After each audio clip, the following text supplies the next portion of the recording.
Assalamualaikum warahmatullahi wabarakatuh. Halo anak-anak, berjumpa lagi di channel belajar Tino Adi. Pada pembelajaran kali ini kita akan belajar tema 8 lingkungan sahabat kita, subtema 2 perubahan lingkungan, pembelajaran ke-1 untuk kelas 5 semester 2. Jangan lupa anak-anak berdoa terlebih dahulu sebelum menonton video ini. Pada pembelajaran ke-1 di subtema 2 ini, materi yang akan kita pelajari yaitu materi Bahasa Indonesia KD 3.8 tentang mengidentifikasi peristiwa pada teks bacaan dan materi IPA KD 3.8 tentang air permukaan dan air tanah. Mengidentifikasi peristiwa pada teks bacaan. Setiap bacaan berisi tentang informasi untuk mengabarkan suatu peristiwa.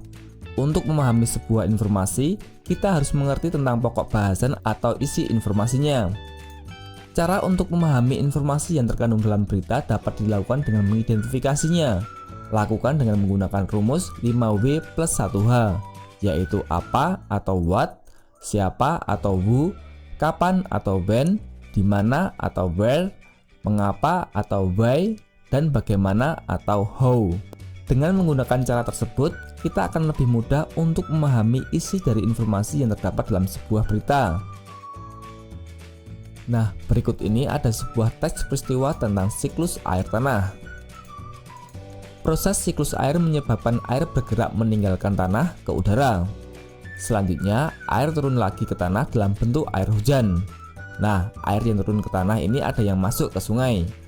Aliran air di sungai ini akan terkumpul kembali di laut. Selain masuk ke sungai dan mengalir ke laut, ada juga air yang tergenang membentuk danau. Air yang turun ke tanah ada yang masuk dan bergerak ke dalam tanah melalui celah-celah dan pori-pori tanah serta batuan. Air yang masuk ke dalam tanah ini kemudian menjadi air cadangan atau sumber air. Air cadangan akan selalu ada apabila daerah resapan air selalu tersedia. Daerah resapan air terdapat di hutan-hutan. Tumbuhan hutan mampu memperkukuh struktur tanah. Saat hujan turun, air tidak langsung hanyut, tetapi air akan terserap dan tersimpan di dalam tanah. Air yang tersimpan dalam tanah akan menjadi air tanah. Air akan lebih mudah meresap jika terdapat banyak tumbuhan. Air yang meresap akan diserap oleh akar tumbuhan tersebut. Adanya air dan akar di dalam tanah menyebabkan struktur tanah menjadi kukuh dan tidak mudah longsor. Nah, menyimak uraian tersebut dapat disimpulkan bahwa keberadaan hutan sangat penting. Hutan berperan dalam penyimpanan air. Oleh karena itu, kita harus senantiasa menjaga kelestarian hutan. Saat ini hutan banyak yang gundul akibat penebangan liar. Selain penebangan, hutan dapat rusak akibat pembakaran. Pepohonan di hutan ditebang atau dibakar dengan alasan tertentu, seperti untuk membuka lahan pertanian, perumahan, atau industri. Kegiatan-kegiatan ini dapat mengurangi kemampuan tanah dalam menyimpan air. Akibatnya, pada saat hujan terjadi banjir dan pada saat kemarau banyak daerah mengalami kekeringan. Pembangunan jalan yang menggunakan aspal atau beton dapat menghalangi meresapnya air hujan ke dalam tanah. Akibatnya, pada saat hujan, air tidak dapat meresap ke dalam tanah. Hal ini menyebabkan terjadinya banjir dan air menggenangi jalan-jalan. Nah, apa akibatnya jika daerah resapan air semakin berkurang?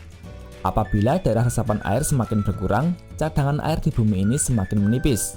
Hal ini dapat mengakibatkan sungai-sungai dan danau menjadi kering. Keringnya sungai dan danau menyebabkan proses penguapan semakin menurun.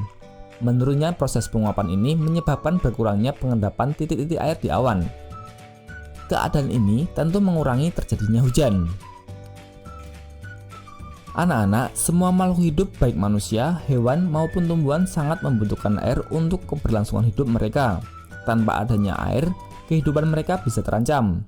Berdasarkan keberadaannya, air di bumi terbagi menjadi dua macam, yaitu air permukaan dan air tanah.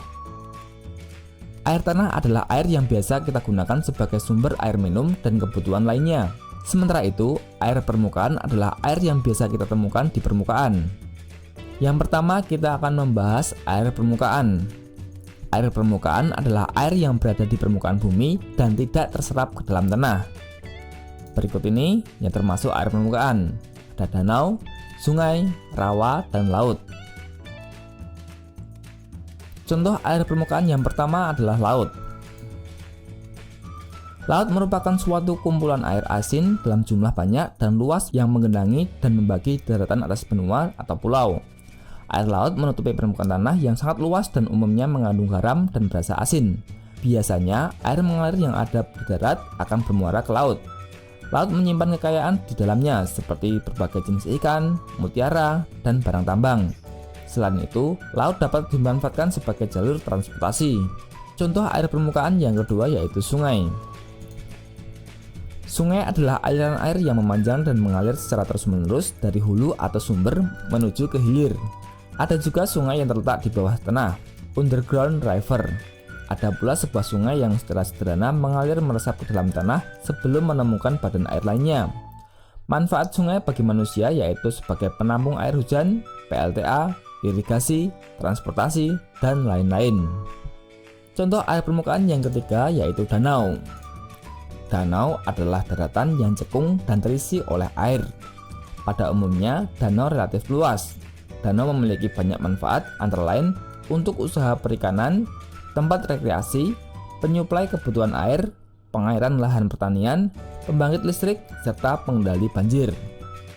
Contoh air permukaan yang keempat yaitu rawa. Rawa adalah daratan yang rendah dan digenangi oleh air yang umumnya terdapat di daerah dataran rendah atau sepanjang tepi pantai. Ada pula daerah rawa yang dipengaruhi oleh pasang surutnya air laut. Daerah tersebut dinamakan daerah pasang surut karena pada saat air laut pasang, tanah rawa terendam air dan ketika surut, sebagian rawa tetap tergenang air. Pada rawa masih terdapat ciri-ciri kehidupan darat. Selanjutnya kita akan membahas tentang air tanah. Air tanah adalah air yang berada di bawah permukaan bumi yang tersimpan dalam lapisan batuan kulit bumi. Air tanah berasal dari air hujan yang turun ke bumi. Sebagian besar air hujan akan mengalir pada permukaan bumi yang akan mengarah ke sungai, danau, atau rawa. Air-air ini kemudian akan meresap ke dalam tanah atau infiltrasi hingga mencapai pada zona jenuh atau strut zone yang kemudian menjadi air tanah. Air yang meresap dekat dengan permukaan tanah akan diuapkan kembali oleh tanaman. Peristiwa ini disebut evapotranspiration. Proses penguapan ini juga terjadi secara langsung pada air-air di permukaan tanah yang berada dalam keadaan terbuka. Air-air yang menguap ini pada akhirnya juga akan kembali menyentuh tanah dalam bentuk hujan. Air merupakan kebutuhan yang sangat vital bagi kehidupan manusia. Oleh karena itu, ketersediaan air perlu diperhatikan. Ketersediaan air dalam tanah dipengaruhi oleh beberapa faktor. Berikut ini faktor-faktor yang mempengaruhi ketersediaan air tanah. Yang pertama, tekstur tanah. Yang kedua, curah hujan. Yang ketiga, topografi. Yang keempat, material batuan. Dan yang kelima, vegetasi. Baik anak-anak, itulah pembelajaran ke-1 di subtema 2, tema 8. Semoga bermanfaat. Sampai jumpa lagi dan terima kasih. Wassalamualaikum warahmatullahi wabarakatuh.